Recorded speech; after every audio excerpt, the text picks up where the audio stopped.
الحمد لله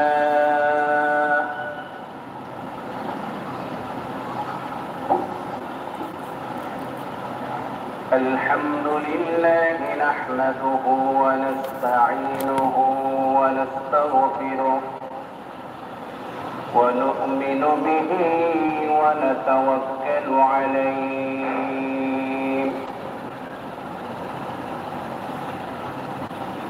ونعوذ بالله من شرور أنفسنا ومن سيئات أعمالنا من يهده الله فلا مضل له ومن يضلله فلا هادي له ونشهد أن لا إله إلا الله وحده لا شريك له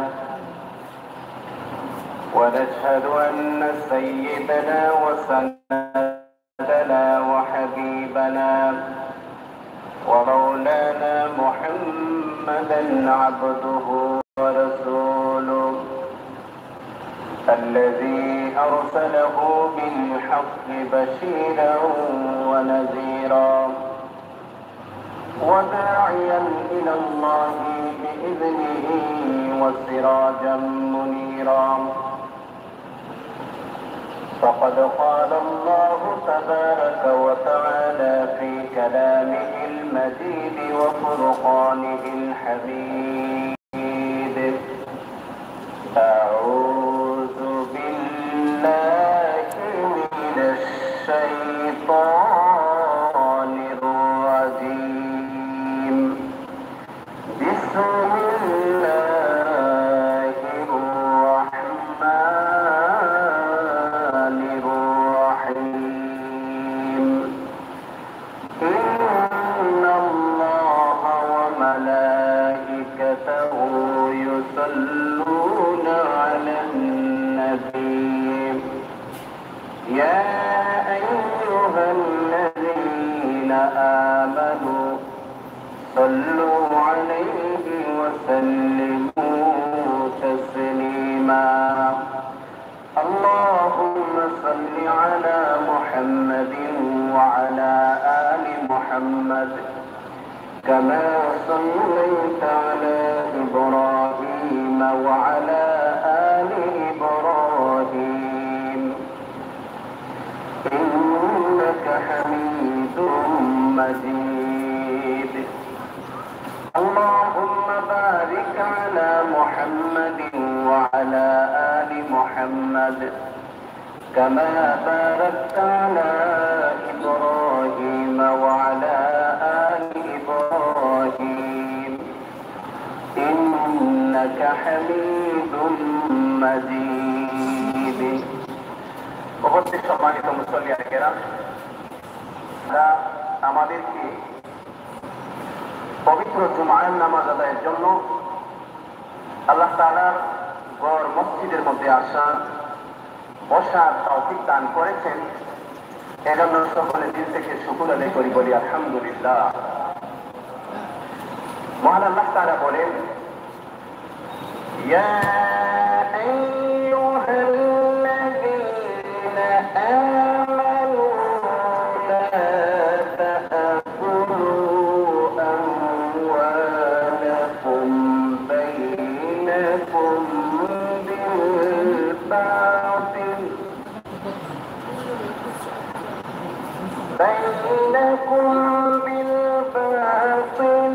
إلا أن تكون تجارة عن تراض منكم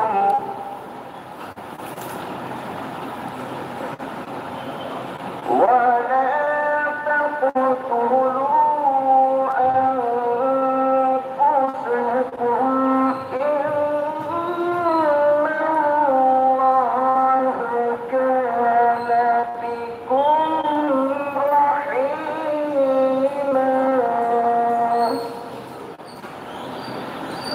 মহান আল্লাহ রাব্বুল আলামিন বলেন, হে মানুষ, তোমরা যারা ঈমান এনেছো তোমরা একে অপরের সম্পত্তি অন্যায়ভাবে গ্রাস করো না। তবে হ্যাঁ, ব্যবসা বাণিজ্য যা করবে তোমাদের পারস্পরিক সম্মতির ভিত্তিতেই করবে, কখনো স্বার্থের কারণে নিজেদেরকে হত্যা করো না। এখানে আল্লাহ তাআলা বলেছেন কয়েকটি বিষয়। প্রথমত, আল্লাহ মুমিনদেরকে উদ্দেশ্য করে বলেন, তোমরা একে অন্যের সম্পত্তিকে অন্যায়ভাবে গ্রাস করো না। কিন্তু বর্তমান সমাজে মুসলমানদের মধ্যেও দেখা যায় যে অন্যের সম্পদের প্রতি মানুষের যথেষ্ট লোভ রয়েছে। কিভাবে অন্যের সম্পত্তিকে আত্মসাৎ করা যায়, বিশেষভাবে জায়গা জমির ক্ষেত্রে। নবী করিম সাল্লাল্লাহু আলাইহি সাল্লাম বলেন, যে ব্যক্তি অন্যায়ভাবে কোনো মানুষের এক হাত জমি গ্রাস করবে, কিয়ামতের দিন 7 পদক পর্যন্ত পরিমাণ অংশ তার গলার মধ্যে ভরিয়ে দেওয়া হবে। কাজে কোন অবস্থাতে অন্যায়ভাবে কোনো মানুষের সম্পত্তি, চাই অর্থ হোক বা যে কোনো সম্পত্তি হোক বা জমি সম্পত্তি হোক, কোনোভাবেই কোনো মানুষের অন্যায়ভাবে কোনো সম্পত্তিকে গ্রাস করা যাবে না। এটা কঠোরভাবে আল্লাহ রাব্বুল আলামিন নিষেধ করেছেন। যারা মুমিন, বিশেষ করে তাদেরকে উদ্দেশ্য করে বলেন, একজন মুমিন হয়ে, একজন মুসলমান হয়ে অন্যের সম্পদকে অন্যায়ভাবে গ্রাস করা, এটা কখনো মুমিনের শান হতে পারে না। তবে ব্যবসা বাণিজ্য করে, ব্যবসার মাধ্যমে, বাণিজ্যর মাধ্যমে সম্পত্তি বৃদ্ধি করা, লাভবান হওয়ার সুযোগ রয়েছে। তবে অন্যায়ভাবে কারো সম্পত্তি গ্রাস করা যাবে না। আল্লাহ রাব্বুল আলামিন বলেন, ইল্লা আন তাকুনা তিজারাতান আন তারাদিন মিনকুম। ব্যবসা বাণিজ্যের মাধ্যমে পরস্পরের সম্মতির ভিত্তিতে অন্যের সম্পদকে নেওয়া যাবে। কিন্তু এই ব্যবসা বাণিজ্যের ক্ষেত্রে আরেকটি বিষয় লক্ষ্য রাখতে হবে। আল্লাহ রাব্বুল আলামিন বলেন, আহাল্লাল্লাহুল বাই'a ওয়া হাররামার রিবা। ব্যবসা বাণিজ্যের ক্ষেত্রে সুদের সম্ভাবনা রয়েছে। এজন্য আল্লাহ বলেন, তোমরা ব্যবসা করবা, হালাল ভাবে ব্যবসা করো, তোমরা বাণিজ্য করো, কিন্তু সুদের কারবারের সাথে তোমরা জড়াইয়া যেও না। সুদের কারবার, ব্যবসা বাণিজ্য তারা করে, অনেকেই ব্যাংক থেকে লোন নিয়ে থাকে, ব্যাংক থেকে বিভিন্ন ধরনের সুযোগ সুবিধা নিয়ে থাকে। আল্লাহ রাব্বুল আলামিন হালাল ভাবে আল্লাহ আপনাকে যেটুকু দিয়েছেন তার উপর আপনি ব্যবসা পরিচালনা করুন, এর উপর সন্তুষ্ট থাকুন, দেখবেন আল্লাহ আপনাকে বরকত দিয়ে দিবে। একজন মানুষ যেভাবে চলতে চায় আল্লাহ তাকে সেভাবেই চালান। কোন মানুষ যদি দৃঢ়ভাবে সংকল্প করে যে আমি অন্যায় করতে পারবো না, আমি ব্যাংক থেকে কোনো লোন নেব না, ব্যাংক থেকে কোনো সুযোগ সুবিধা নেব না, আমাকে আল্লাহ যা দিয়েছেন তার উপরই সন্তুষ্ট থাকবো, এইরকম যদি দৃঢ় সংকল্প কোনো মানুষ করে ফেলে, তাহলে তার হালাল যে পুঁজি রয়েছে সেই পুঁজিতে আল্লাহ বরকত দিয়ে দিবেন। আর যদি কেউ দুর্বল ইমানদার হয় আর মনে করে ব্যবসা থেকে, ব্যাংক থেকে সুযোগ সুবিধা না নিলে ব্যবসাকে উন্নত করা যাবে না, বড় করা যাবে না, দেখবেন তার শুধু অভাব আর অভাব, তার শুধু সমস্যার সমস্যা, বিপদ আর বিপদ। ঠিক আছে, ব্যবসা বড় করবে, বেচা কিনা বেশি হবে, লাভ বেশি হবে, কিন্তু বিপদ আপদ, তার সয় সমস্যা ইত্যাদিতে সে জর্জরিত হয়ে যাবে। আরেকজন মানুষ সামান্য পুঁজি হালাল ব্যবসা নিয়ে, হালাল পুঁজি দিয়ে ব্যবসা শুরু করেছে, আল্লাহ তাকে বরকত দিবেন, বিপদ আপদ থেকে তাকে হেফাজতে রাখবেন। এজন্য তারপর আল্লাহ রাব্বুল আলামিন বলেন, ওয়ালা তাকতুলু আনফুসাকুম, আর তোমরা নিজেদেরকে তোমরা হত্যা করো না, নিজেদেরকে তোমরা হত্যা করো না। এই স্বার্থের কারণে অন্যকেও হত্যা করো না, আবার স্বার্থের কারণে নিজেকেও হত্যা করো না।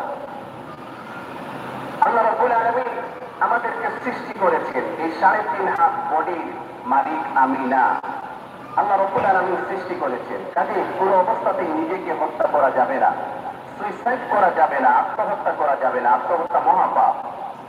আত্মহত্যাকারীকে আল্লাহ কখনো মাফ করবেন না, সে চিরতরে জাহান্নামী হয়ে যাবে। এজন্য কোন অবস্থাতে সুইসাইড করা, আত্মহত্যা করা যাবে না। কেউ যদি করে ফেলে সামাজিকভাবে তাকে বয়কট করা, তার জানাজায় অংশগ্রহণ না করা, তাহলে সেই ব্যক্তিকে যদি সবাই বয়কট করে তাহলে তাকে দাফন কাফন কিভাবে করা হবে? তার পরিবারের আত্মীয় স্বজন অতি নিকটবর্তী যারা, তাদের মধ্যে থেকে তাকে দাফন করে, তাকে জানাজা পড়িয়ে দাফন কাফনের কাজ সমাধান করতে হবে। কিন্তু সামাজিক যে সমস্ত সমাজের ব্যক্তিবর্গ, সম্মানীয় ব্যক্তি, ওনারা তাকে বয়কট করবেন এই অপরাধের কারণে। এজন্য আল্লাহ কঠোরভাবে নিষেধ করেছেন সুইসাইড করতে, আত্মহত্যা করতে নিষেধ করেছেন। নবী আলাইহিস সালাম বলেন, যে ব্যক্তি আত্মহত্যা করবে সে চিরতরে জাহান্নামী হয়ে যাবে। তারপর আল্লাহ রাব্বুল আলামিন বলেন, ইন্নাল্লাহা কানা বিকুম রাহিমা। আল্লাহ রাব্বুল আলামিন তোমাদের প্রতি অতি মেহেরবান। তোমরা যদি অন্যায়ভাবে মানুষের সম্পদ গাছ করো না, নিজের সামান্য পুঁজি দিয়ে হালাল ভাবে ব্যবসা শুরু করো, আর তার উপরই সন্তুষ্ট করো, আল্লাহ তাআলাকে ভয় করো, আল্লাহ পাকের বিধান মেনে জীবন পরিচালনা করো, আল্লাহ তোমাদের সাহায্য করবেন। রাহিমা, আল্লাহ তাআলা মানুষের প্রতি খুবই দয়াবান।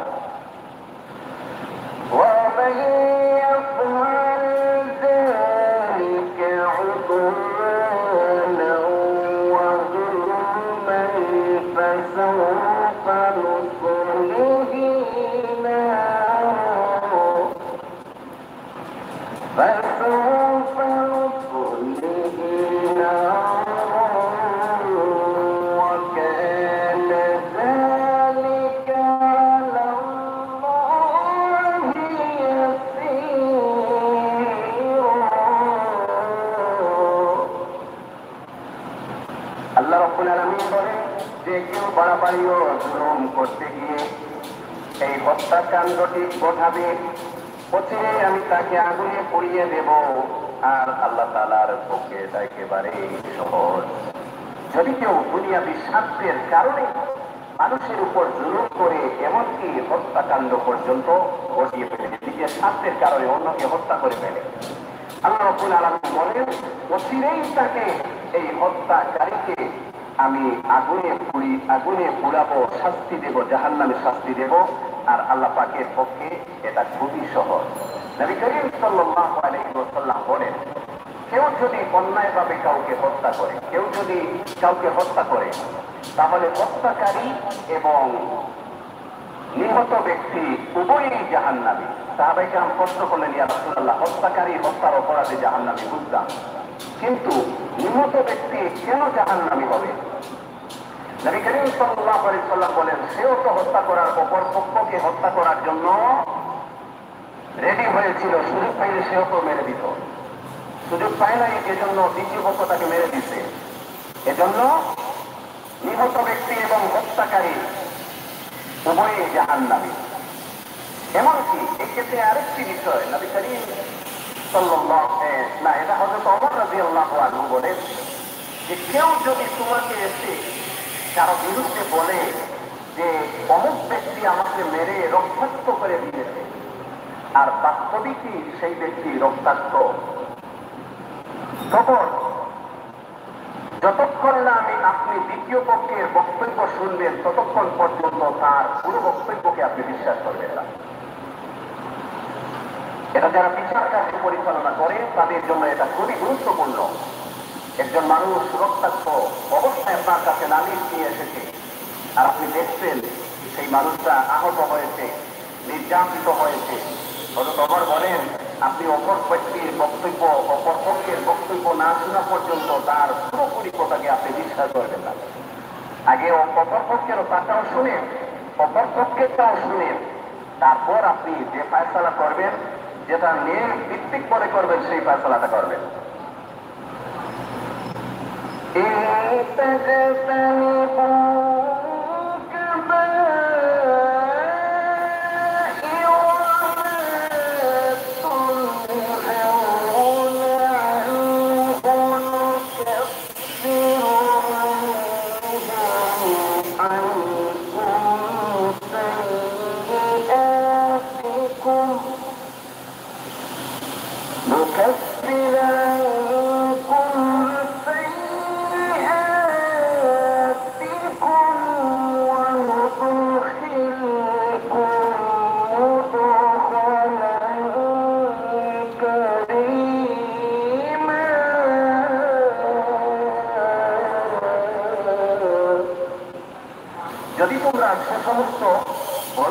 গুনাহ থেকে বেঁচে থাকো যা থেকে তোমাদের নিষেধ করা হয়েছে, তাহলে তোমাদের ছোটখাটো গুনাহ আমি আল্লাহ এমনি তোমাদের মাফ করে দেব।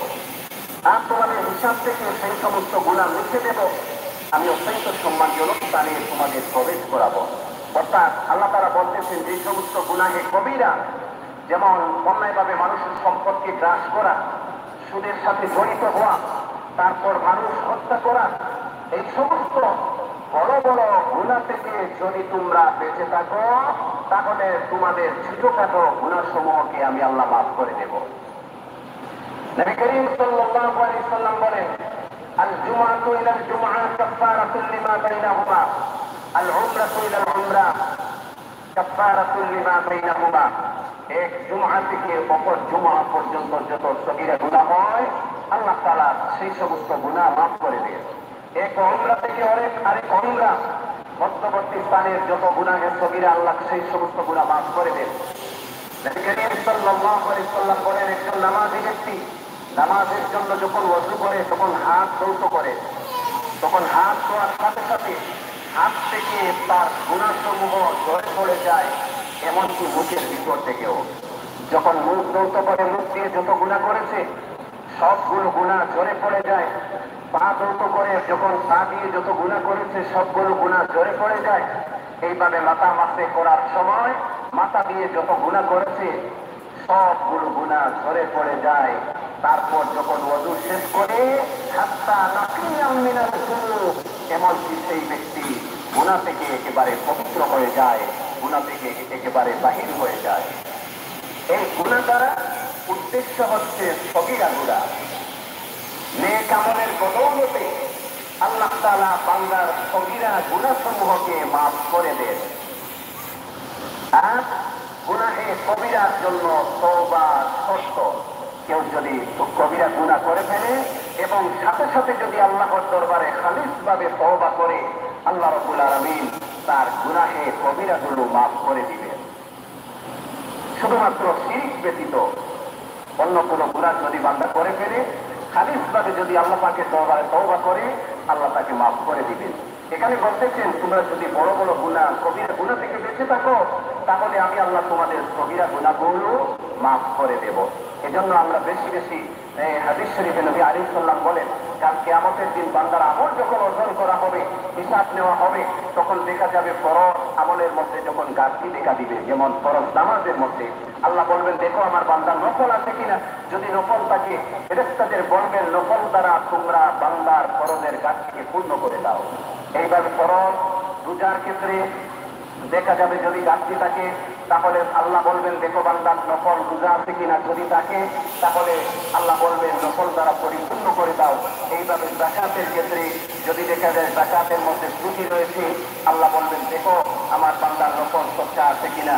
যদি থাকে আল্লাহ পাক নির্দেশ দিবেন, আমার বান্দার নফল সদকা দ্বারা তার বরজ আমলের যাকাতের যে সমস্ত ঘাটতি সেগুলো পূর্ণ করে দাও। এজন্য আমাদেরকে এই প্রথমত দুটি কারণে আমাদেরকে বেশি বেশি, তিনটি কারণে বেশি বেশি নফল ইবাদত করতে হবে। এক নম্বর হচ্ছে, কিয়ামতের দিন যদি ফরজ আমলে কোনো ঘাটতি হয়, তাহলে সেটা নফল দ্বারা পরিপূর্ণ করে দেওয়া হবে। এজন্য আমাদের নফল নামাজ, নফল রোজা, নফল সদকা এগুলো বেশি বেশি করে করতে হবে। নফল রোজার ক্ষেত্রে এই যেমন এই আরাফার রোজা, তারপর মুহররমের রোজা, তারপর শবে বরাতের রোজা, এই সমস্ত, অর্থাৎ বছরে 5টি দিন ব্যতীত সব দিনই রোজা রাখা যায়। আর নবী করিম সাল্লাল্লাহু আলাইহি ওয়াসাল্লাম মাসে 3টা রোজা রাখতেন। মাস প্রতি আরবি মাসে 13, 14, 15 3টা রোজা রাখতেন। সপ্তাহে 2 দিন রোজা রাখতেন নবী আলাইহিস সালাম, সোমবার এবং বৃহস্পতিবার। কারণ হিসেবে নবী আলাইহিস সালাম বলেন, আমি সপ্তাহে সোমবার এবং বৃহস্পতিবার এজন্য রোজা রাখি, এই সোমবার এবং বৃহস্পতিবার বান্দার আমলকে আল্লাহর দরবারে পেশ করা হয়। তো আমি চাই আমার আমলটা এমন অবস্থায় আল্লাহর কাছে পেশ করা হোক যখন আমি রোজা অবস্থায় রয়েছি।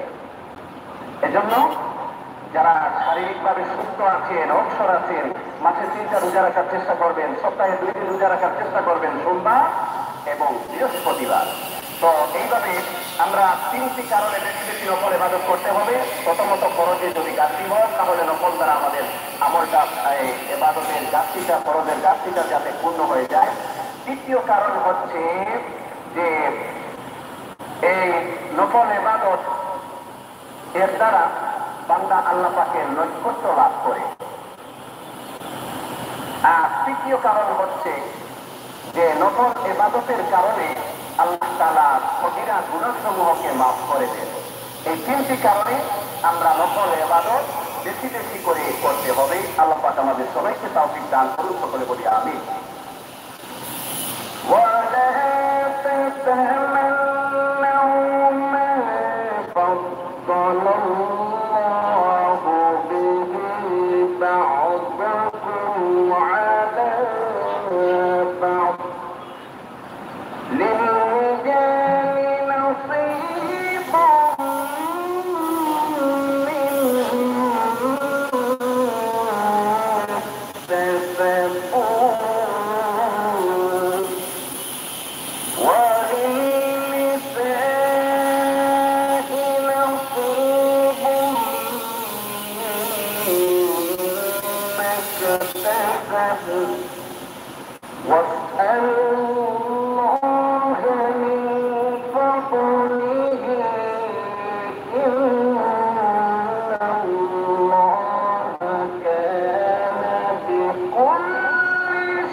আল্লাহ তাআলা তোমাদের একজনের উপর আরেকজনকে যা কিছু বেশি দান করেছেন তোমরা তার লোভ করো না। যা কিছু পুরুষেরা উপার্জন করলো তা তাদেরই অংশ, যা নারীরা যা কিছু অর্জন করলো তাও তাদেরই অংশ। তোমরা আল্লাহ তাআলার কাছ থেকে তার অনুগ্রহ প্রার্থনা করো। অবশ্যই আল্লাহ তাআলা প্রতিটি বিষয়ে সৈন্য ওয়াকিফ হার রয়েছে। এখানে আল্লাহ তাআলা স্বামী স্ত্রীদের এই একটা ব্যাপার আলোচনা করেছেন যে আল্লাহ তাআলা স্বামী স্ত্রীর মধ্যে যাকে যা কিছু দান করেছেন সেটা তারই থাকবে। আল্লাহ তাআলা সেটাই বলতে চাচ্ছেন যে আল্লাহ তাআলা পুরুষকে যা স্বামীকে যা দিয়েছেন স্ত্রীরা সেগুলোর উপর হস্তক্ষেপ করবে না, এবং আল্লাহ তাআলা স্ত্রীকে যা কিছু মেহেরবানি করে দান করেছেন একজন পুরুষ তার উপর কোনো হস্তক্ষেপ করবে না, তার কাছ থেকে ছিনিয়ে নেওয়ার চেষ্টা করবে না, জুলুম করবে না। তারপর আল্লাহ রাব্বুল আলামিন বলেন وَلِكُلٍّ جَعَلْنَا مَوَالِيَ مِمَّا تَرَكَ الْوَالِدَانِ وَالْأَقْرَبُونَ وَالَّذِينَ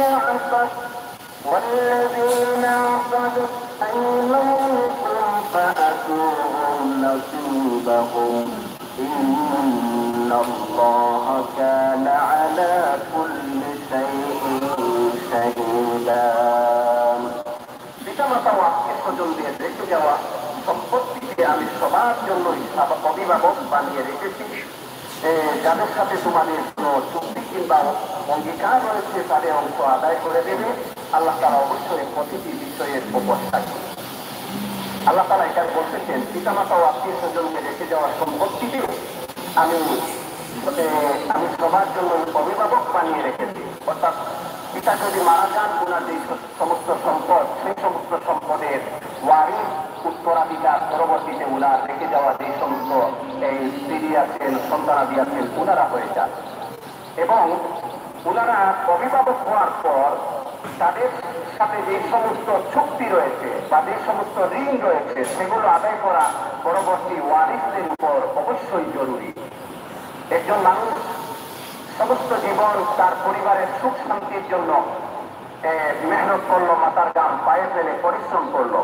সেই মানুষটা যখন হঠাৎ করে মারা গেল, তার যে সমস্ত মানুষের সাথে লেনদেন রয়েছে, বিশেষ করে তার যে সমস্ত ঋণ রয়েছে, এই ঋণগুলো পরিশোধ করা পরবর্তীতে যারা ওয়ারিস উত্তরাধিকার ওনাদের উপর অবশ্যই কর্তব্য। নতুবা আল্লাহ রাব্বুল আলামিন সবগুলো গুনাহ মাফ করে দিবেন, কিন্তু অন্যের হককে আল্লাহ কখনো মাফ করবেন না। আমি এরকম ঘটনা এই কিছুদিন আগে একজন একটা ঘটনা বললেন, আর এরকম ঘটনা আমাদের সমাজে অহরহ ঘটছে যে একজন মানুষ মারা গেছে, তার মারা যাওয়ার পর সে অনেক সম্পত্তিও রেখে গেছে। তখন তার স্ত্রী এবং সন্তানেরা সে যাদের কাছে পায় সেগুলো ওরা খুব করে নিয়ে আসে, কিন্তু ওনার কাছে যে মানুষ পায় সেগুলো দেয় না। সেগুলো যখন লোকজন চাইতে আসে তখন বিভিন্ন বিভিন্ন রকমের অজুহাত তৈরি করে এই ঋণদারদেরকে ফিরিয়ে দেয়, কিন্তু সে যাদের কাছে পায় সেগুলো খোঁজ করে নিয়ে আসে।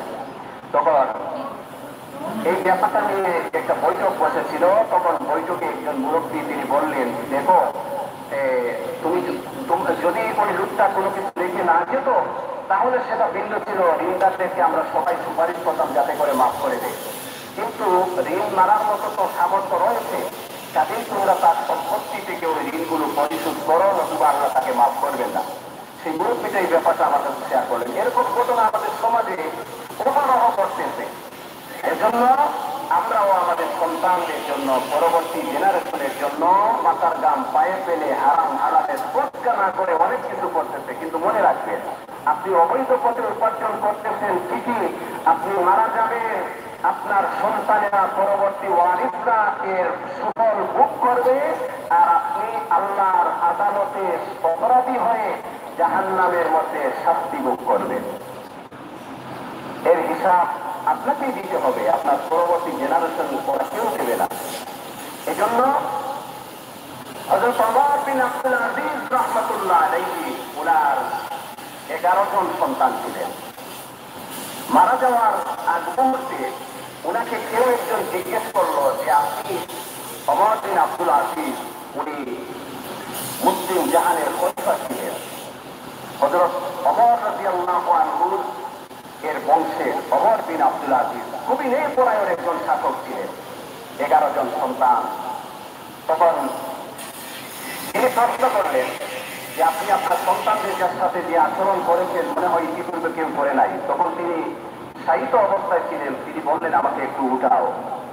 তখন ওনাকে উঠিয়ে দেওয়া হলো। তিনি বসলেন, বসে বললেন আমি আমার সন্তানদের ব্যাপারে যেটা ন্যায়সঙ্গত মনে করেছি সেটাই করেছি। আমি আমার সন্তানদের জন্য কোনো সম্পদ রেখে যাই নাই। তার কারণ হলো আল্লাহ তাআলা বলতেছেন যে আল্লাহ তাআলাই হচ্ছেন মুমিনদের অভিভাবক। ওরা যদি মুমিন হয় তাহলে আল্লাহ তাদের অভিভাবক, আর আল্লাহ যাদের অভিভাবক হয়ে যাবেন ওনাদের ব্যাপারে আমাদের চিন্তা করার কোনো ব্যাপার নেই। কারণ আল্লাহ বলতেছেন আল্লাহু ওয়ালিয়ুল্লাযীনা আমানু, আল্লাহ মুমিনদের অভিভাবক। আল্লাহ যদি কারো অভিভাবক হয়ে যান তার ব্যাপারে আমাদের কোনো চিন্তা করার আছে কিছু নেই। কারণ আল্লাহ যিনি খালিক, যিনি মালিক, তিনি অভিভাবক, তিনি দায়িত্বশীল। তো আল্লাহ যদি, ওরা যদি মুমিন হয় তাদের অভিভাবক আল্লাহ, কাজে তাদের ব্যাপারে আমার কোনো চিন্তা করার বা তাদের জন্য কিছু রেখে যাওয়া, সম্পত্তি রেখে যাওয়া, এখানে কোনো প্রশ্নই আসে না। আর যদি ওরা মুমিন না হয় তাহলে আল্লাহ তাদের অভিভাবক হবেন না, আর যারা মুমিন নয় আল্লাহ তাদের অভিভাবকও নয়, আর আল্লাহ যাদের অভিভাবকও নয় তাদের ব্যাপারে আমার কোনো পরোয়া নেই। এজন্য আল্লাহই হচ্ছেন মুমিনদের অভিভাবক। আমরা যদি সবাই মুমিন হয়ে যাই, পরিপূর্ণ মুমিন হয়ে যাই, ইমানদার হয়ে যাই, তাহলে আমাদের অভিভাবক হয়ে যাবেন স্বয়ং আল্লাহ তাআলা। এজন্য সন্তানদের জন্য, পরবর্তী জেনারেশনের জন্য আমরা অনেক কিছু করি। যেমন এই দেশ থেকে হাজার হাজার কোটি টাকা পাচার করে নিয়ে গেল। আচ্ছা, ওই সমস্ত টাকা কি ওরা ভোগ করতে পারবে? কখনোই পারবে না। কিন্তু এই সমস্ত টাকা হিসাব ওদেরকে দিতে হবে। আল্লাহর আদালতে ফাইন করে হিসাব দিতে হবে। এইভাবে যারা জুলুম করে, রাহাজানি করে, মানুষের উপর অন্যায় করে টাকা পয়সা উপার্জন করতেছে, অন্যের হক মেরে, আজকে বয়ানটা শুরু করেছি আমি অন্যের হক নিয়ে, অন্যের হক মেরে যারা অবৈধ পথে উপার্জন করতেছে তাদের হিসাব তাদেরকেই দিতে হবে। তাদের পরবর্তী জেনারেশন ওরা হিসাব দিবে না, ওরা ঠিকই ভোগ করবে। এজন্য আমাদের ইনকাম করার সময় আমাদেরকে একটু চিন্তা করতে হবে যে আমি আমাদের পরিবারের জন্য যা করতেছি এই হিসাব আমাকেই দিতে হবে, ওদেরকে দিতে হবে না। তারপর আল্লাহ রাব্বুল আলামিন বলেন الرجال قوامون على النساء بما فضل الله بعضهم على بعض وبما أنفقوا من أموالهم فالصالحات قانتات حافظات للغيب بما حفظ الله واللاتي تخافون نشوزهن فعظوهن واهجروهن في المضاجع واضربوهن فإن أطعناكم فلا تبغون عليهن سبيلا إن الله كان عليا كبيرا। পুরুষরা হচ্ছে নারীদের কাজকর্মের উপর প্রহরী। পুরুষরা নারীদের কাজকর্মের উপর প্রহরী। পুরুষরা নারীদেরকে মনিটরিং করবে, তাদেরকে প্রহরীর মতো পাহারা দিবে সব ক্ষেত্রে। আমি আগেও একদিন বলেছি, একজন নারী যদি দিনী শিক্ষা থেকে মাহরুম হয়, একজন নারী যদি দিনদার না হয়, এই ক্ষেত্রে কয়েকজন পুরুষকে আল্লাহর আদালতে আসামির কাঠগড়ায় দাঁড়াতে হবে। প্রথমত বাবা, যে বাবা তাকে জন্ম দিয়েছেন, উনি কেন দিনদারি শিখালেন না? উনি কেন শরীয়তের বিধিবিধান শিখালেন না? উনি কেন পর্দা শিখালেন না? দিনদারি শিখালেন না? তারপর হচ্ছে ওই মহিলা যার সাথে বিবাহ হবে স্বামী, বাবা শিখান নাই, তুমি যখন নিয়ে আসছো তখন তুমি কেন শিখাও নাই? পর্দা শিখাও নাই, দিনদারি শিখাও নাই। স্বামী যদি না শিখান, তাহলে পরবর্তীতে আসামির কাজ করায় ডাকা হবে ছেলেকে, তুমি তোমার মাকে কেন দিনদারি শিখাও নাই, পর্দা পুষ্টিটার সাথে রাখো নাই। এজন্য আল্লাহ বলেন পুরুষরা হচ্ছে নারীদের কাজকর্মের উপর প্রহরী। যেহেতু আল্লাহ তাআলা এদের একজনকে অপরজনের উপর কিছু বিশেষ মর্যাদা প্রদান করেছেন, কেননা প্রধানত তারাই দাম্পত্য জীবনের জন্য নিজেদের অর্থ সম্পদ ব্যয় করে। অতএব সতীসাথী নারীরা হবে একান্ত অনুগত, পুরুষদের অনুপস্থিতিতে তারা স্বয়ং আল্লাহর তত্ত্বাবধানে থেকে নিজেদের ইজ্জত আবরুর দেখাশোনা করবে, সংরক্ষণ করবে। পুরুষদের উপর আল্লাহ তাআলা একটু বেশি ক্ষমতা দিয়েছেন। কেন? এই পুরুষরা হচ্ছে প্রহরী এবং পুরুষরা নারীদের জন্য ব্যয় করে, তাদেরকে দেখাশোনা করে, লুক আফটার করে, তাদের অন্ন বস্ত্র বাসস্থান সবকিছুর ব্যবস্থা করে। এজন্য আল্লাহ তাআলা পুরুষদেরকে নারীদের উপর ক্ষমতা দিয়েছেন। তারপর একজন পুরুষ যখন অনুপস্থিত থাকবে তার ঘরে, তখন ওই মহিলা থাকবে আল্লাহ পাকের তত্ত্বাবধানে, আর আল্লাহ পাকের তত্ত্বাবধানে থেকে সেই মহিলা তার নিজের ইজ্জত আবরুর হেফাজত করবে। নবী করিম সাল্লাল্লাহু আলাইহি ওয়াসাল্লাম বলেন, ওই মহিলা যে দিনদার, পাঁচ ওয়াক্ত নামাজ পড়ে এবং রমজান শরীফের রোজা রাখে এবং নিজের সতীত্বের হেফাজত করে, কিয়ামতের দিন সে মহিলা জান্নাতের যে কোনো দরওয়াজা দিয়ে ইচ্ছে জান্নাতে প্রবেশ করতে পারবে।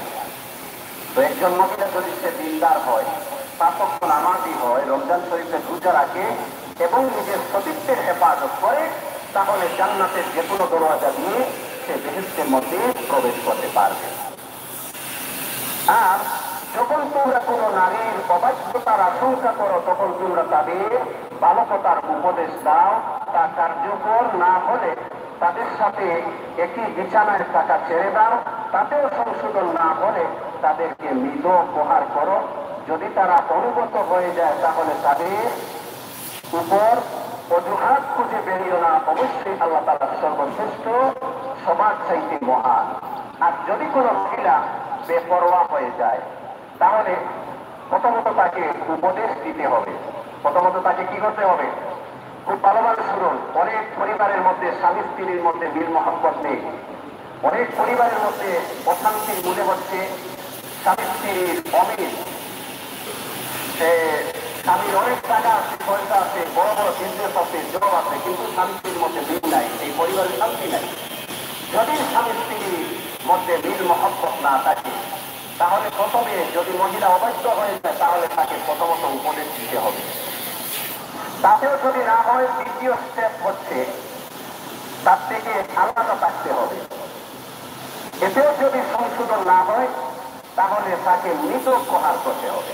বেশি না, এখানে বেশি মারার কথা বলা হয় না, মৃত বলে আল্লাহ কোরআনে বলতেছেন পিটানোর জন্য, আর খুব ভালো করে পিটালেন না, মৃত প্রহার করবেন। আর প্রহার করার ক্ষেত্রে এই আয়াতের ব্যাখ্যায় একটি হাদিস এসেছে, নবী আলাইহিস সালাম বলেন, তোমরা মহিলাদেরকে চেহারার মধ্যে আঘাত করো না, কেননা মানুষের চেহারাটা আল্লাহ তাআলা তার আপন কুদরতি হাতে বানিয়েছেন। পৃথিবীতে কত কোটি মানুষ? 700 কোটি মানুষ। এটা অনেক আগের হিসাব, এখন কত কোটি যে হবে আরো অনেক বেশি হয়ে যাবে। তো যাই হোক, 700 কোটি মেনে নিলাম। সব মানুষের ফেস কি এক? সব মানুষের ফেস এক নয়, কেননা আল্লাহ তাআলা মানুষের চেহারা আপন কুদরতি হাতে বানিয়েছেন। যে চেহারা আল্লাহ তাআলা আপন কুদরতি হাতে বানিয়েছেন, ওই চেহারার উপর আপনি কিভাবে আঘাত করবেন? এজন্য মহিলাদের চেহারার উপর আঘাত করা যাবে না। তাতেও যদি সংশোধন না হয় তাহলে সবর করতে হবে, ধৈর্য ধারণ করতে হবে। অযথা কোন সূত্র খুঁজে, যেহেতু মনের মিলে অযথা সূত্র খুঁজে তার উপর দোষ চাপিয়ে তার পক্ষ থেকে লোকজন নিয়ে আসে, বিশেষ করে তার যারা অভিভাবক, আসো তোমাদের মেয়ে এই করতেছে সেই করতেছে, নানান অজুহাত দিয়ে ভরিয়ে দিলেন না, তখন সবর করতে হবে। একজন বুজুর্গ ব্যক্তি, উনি আল্লাহ পাকের অনেক বড় কামিল ওয়ালি, উনি উনার এক মুরিদ গিয়েছেন, উনার বাড়িতে গিয়ে ডাক দিলেন, পীর সাহেব বাড়িতে আছেন। তখন উনার স্ত্রী বের হয়েছেন, এই কেডারে আসছে, এই কেডা তোর পীর, এই সেই নানানটা মানে খুব বাজে ব্যবহার করে। তারপর ওই মুরিদ বেচারা অনেক কষ্ট পেয়ে ভাবলো, একজন পীর সাহেব উনার দিদির এই আচরণ, এটা তো মেনে নেওয়া যায় না। আরো কিছু দূর গিয়েছে, তখন দেখে একটা জঙ্গল থেকে পীর সাহেব একটা বাঘের উপর সওয়ার হয়ে আসছে। মানে ওনাকে আল্লাহ এমন কারামতি দিয়েছেন, বাঘ ওনার আয়ত্তে চলে এসেছে, বাঘকে উনি প্রাণী বানিয়ে ব্যবহার করতেছেন, এমন কারামতি গুলাকে আল্লাহ দিয়েছেন। তখন পীর সাহেবকে উনি এই ঘটনা বললেন। তখন পীর সাহেব বললেন, দেখেন তোমার সাথে আমার স্ত্রী যে ব্যবহার করেছে, এর চাইতে আমার সাথে 1000 গুণে বেশি খারাপ আচরণ আমার স্ত্রী প্রতিদিন আমার সাথে করে। আমি এই সবের উপর সবর করি, সবর করার ফলশ্রুতিতে আল্লাহ আমাকে কারামত দিয়েছেন। তখন মুরিদ বললেন, আপনি তাকে ছেড়ে দেন না কেন?